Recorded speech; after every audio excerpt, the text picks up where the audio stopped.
अब से लगभग एक हफ्ते के बाद इमरान खान अपनी हुकूमत का 1 साल मुकम्मल करने वाले हैं और आज जब मैं आपसे बात कर रहा हूँ उन्होंने अपना एक बड़ा वादा तकरीबन तकमील पे पहुँचा दिया है। अब से थोड़ी देर कबल मरीम नवाज़ शरीफ भी गिरफ़्तार हो गई हैं।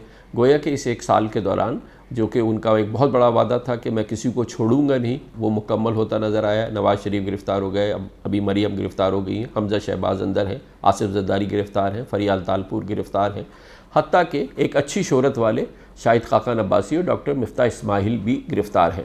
गोया कि ये वादा तो अपनी तकमील को पहुँच गया।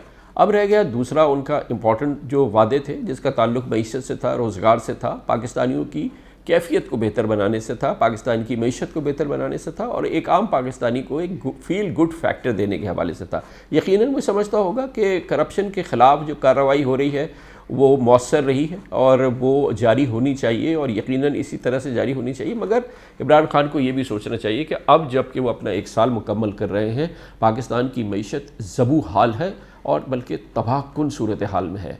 मेरे नज़दीक उनको इस वक्त सबसे बड़ी तशवीश ये होनी चाहिए, सबसे बड़ी तवज्जो ये होनी चाहिए कि इस मईशत को उठाएंगे कैसे।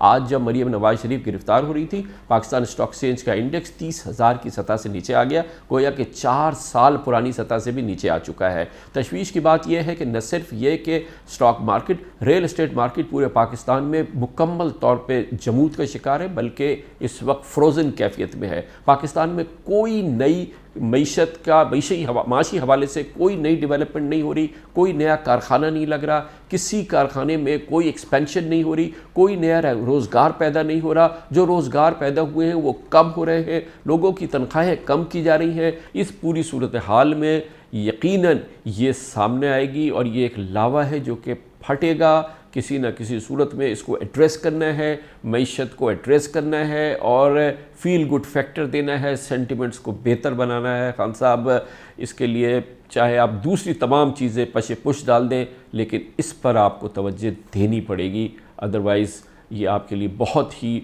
दूसरा साल जो होगा वो बहुत ही कठिन होगा।